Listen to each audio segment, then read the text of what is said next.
Thank you for joining us live on KEXP. I'm Cheryl Waters, and you're listening to Listener-Powered Radio. We're at 90.3 FM in Seattle, streaming worldwide at KEXP.org.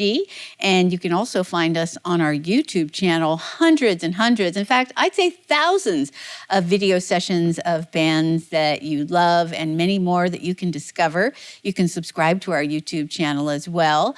And I'm so excited to have an artist that I spoke with during our lockdown period virtually, live right here in front of me now. I'm such a big fan. It's Shamir live on KEXP. Welcome. Thank you. So wonderful to have you and your band here in our studios in Seattle. And you have a new album out. Heterosexuality came out in February. And is that what you're going to play us songs from today? Yeah, we're going to play Reproductive from Heterosexuality. It's Shamir live on KEXP. Take it away.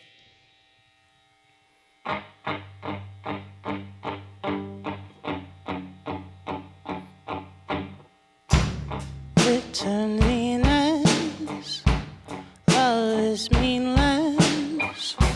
Father faced with a fight, and I guess that's alright for me. Life gets tricky when you're breaking. This is from another life, and I hope that the next one will be.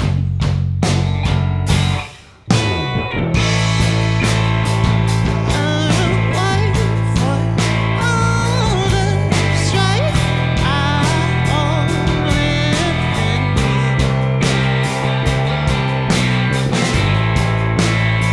So much that it's almost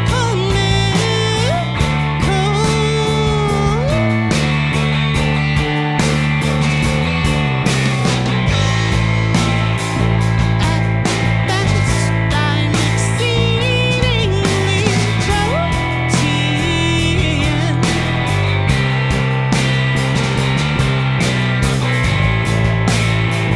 In that worst, I'll never know peace.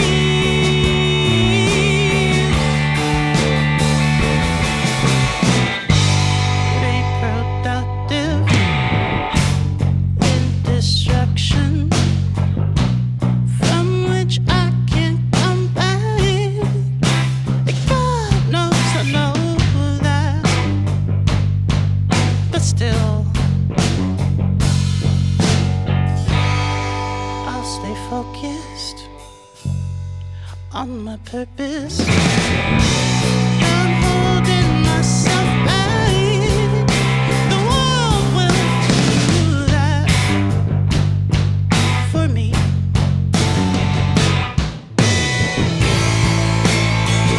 In the off chance I have a moment of clarity,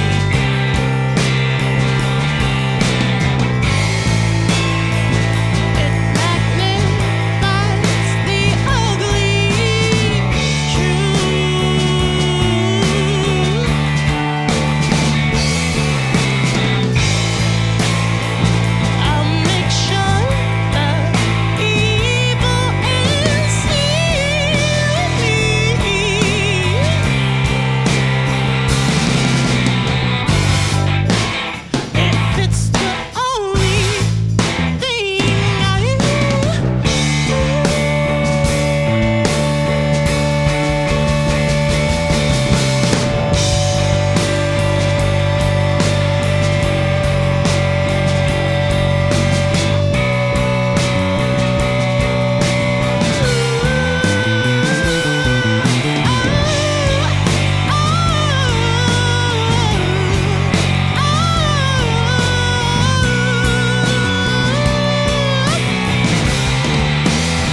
seamless.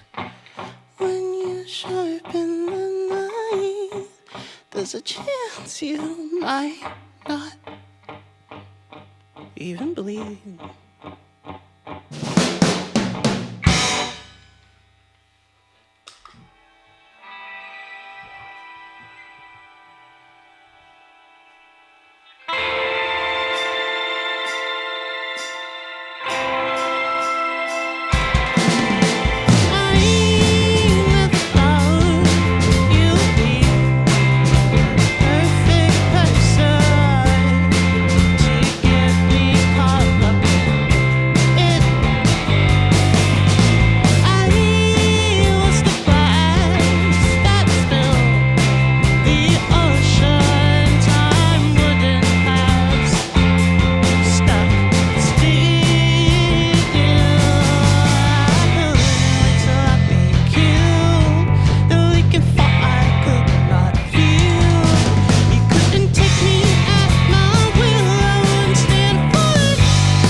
You're listening to Shamir live on KEXP, songs from the new album Heterosexuality.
You're listening to Shamir live on KEXP. The new album, Heterosexuality, came out in February on Anti-Fragile Music. Shamir here with the band today, loving what we're hearing. Thank you so much, all of you, for stopping by. Are you able to tune and introduce your band at the same time, Shamir? Yes. Hi.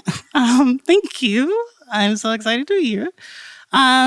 So this is Grant over on bass. Welcome.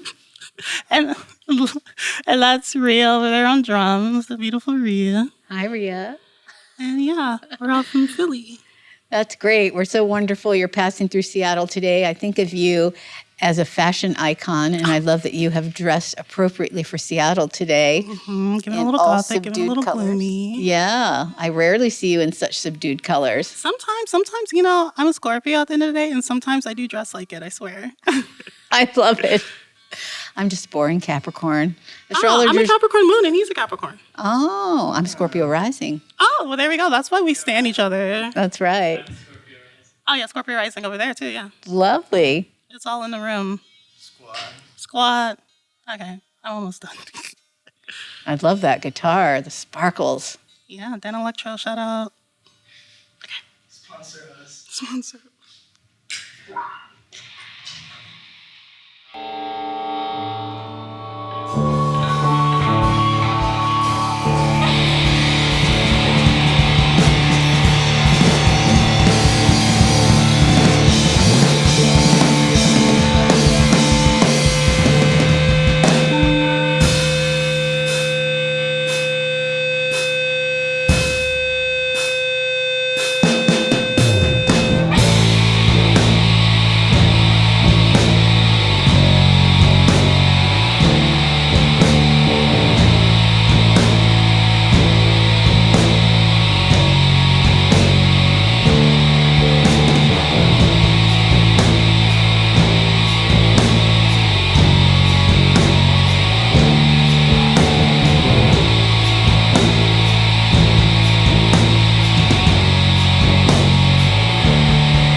So powerful, both lyrically and musically. That sort of embodies the full record. Yeah. Yeah, sure. I think that song. Yeah, I mean, I think this record is kind of like my first loosely concept record. So I feel like, I don't know, I feel like of all the songs, that one, and like maybe like Gauge and the like really encompass like the vibe of the record, yeah. Well, I think you know what a longtime fan I am of your music. It's so beautiful, your soul-bearing songwriting. I've just loved watching you evolve and grow and rediscover yourself as an artist over these many years of making music and so many records, all so different. And just congratulations on a wonderful career in music and this beautiful new record. It seems like it's your most personal album to date, and you explore a lot of your own trauma and being and individuality in this record. I feel like your whole career has been guiding you to this moment. Yeah, for sure. Yeah, I just feel like, I look at each album that I make as like almost as a scrapbook that like leads me to like wherever I'm supposed to be in life. And I think this record like forced me to dig even deeper than I have before, just because I think of this like lockdown and everything. I think a lot of us, found out new things about themselves. And as someone who's constantly investigating themselves all the time, like I never thought that there was like more of the depths to go and to dig into. And I found it, and it was this record. So, yeah. Were there other things besides COVID, any other scenarios or people that helped you feel safe to create and release an album like this? I mean, no, not really, because of the isolation. And I think all this came up because of the isolation. But I think aside from that, I mean, obviously, like, I also just like feeling like really safe and just like comfortable with Isaac, who produced the record. And like, it was a really like intimate situation making the record. Like, we was just like up in the Poconos by ourselves, like in snow. Like we felt like we were like in a snow globe. So like, we have like deep conversations about the songs and everything. And I feel like if I was working with like a producer that I felt like that, like, just wanted to make an album, like didn't like really care about me as a person, I think it probably would have been harder to like dig that deep. But yeah, certainly like making it with someone I felt comfortable with helped as well. That trust and connection is so important, and it felt like you really felt it so strongly. Heterosexuality is such an emotional record. When I listen to it, I get so emotional, and not just because of the enormous amount of growth that it represents for you as a human, but I think about all the listeners out there who may discover this record early on in their own journey. So for that, I want to say thank you. Thank you. Yeah. And I wonder if there are any albums that sort of played this role for you in your life. Wow, yeah. I mean, I think this literally anything by Tegan and Sarah. Yeah, I mean, I wouldn't be here without Tegan and Sarah. I love that. Yeah. I love that. Do you know them well? I do, yeah. Yeah, because it's funny because like my mom is a twin. So I feel like I have two moms already. So I feel like they're just like my second set of like twin moms. So yeah. That's so great. Yeah. Well, I'd love to see you embracing pop music on your own terms. And we first saw you start to dip your toe back into that with your 2020 self-titled album, which was fantastic. And because of COVID, I feel like you didn't get to give that all of the fireworks that it deserved. But we're playing it live. Oh, good. I'm so happy. Yeah. And now even further on heterosexuality, tell me about your connection to pop music and why is that a good home for you right now?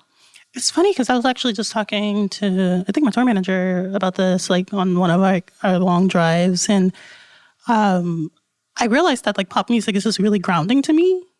And it's like, it's something that I could bond with almost anyone over. And then also I just like, and I think I said this in our last interview, I just like the challenge, but also the gift of trying to be as accessible as possible, because I think music should be for everyone. And I think I hope everyone feels my music is for them. So, yeah. Well, also I've noticed on this record, the mastery over your vocal range is tremendous. Talk a little bit about how you've evolved there.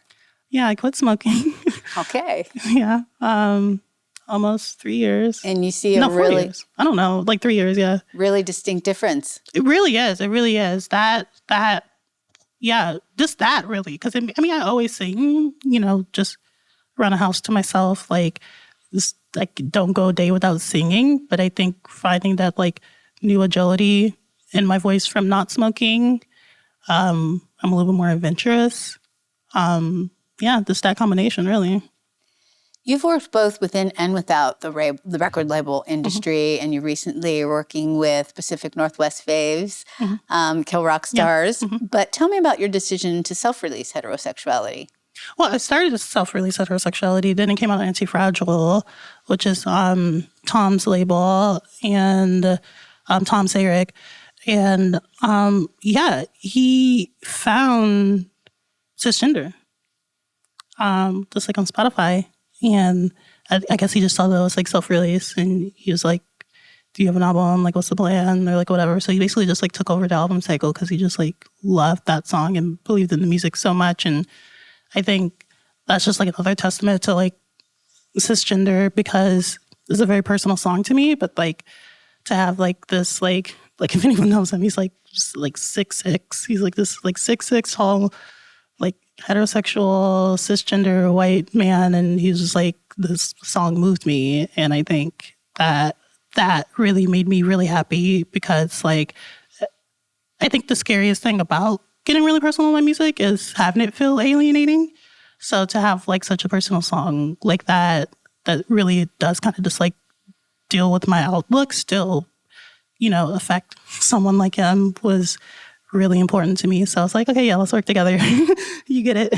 There's a bass boosted version of Cisgender on YouTube, which I think is a testament to how good the song is. I'm sure the bass boosted version is pretty sick.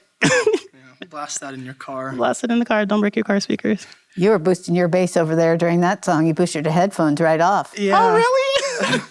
Yeah, I didn't know. That's my testament to the Viet Cong session when the drummers. Yeah, that's a throwback. Well, it's so wonderful to have all of you here in our studios in Seattle. I hope you'll return again. It's so great to have you here today. Thank you. It's Shamir live on KEXP. Thanks to all of our wonderful listeners and donors for supporting great sessions like this. You can learn more about us or make a donation at kexp.org. Thank you again to all of you. It's Shamir live on KEXP. Discover new music at listener-powered KEXP.org.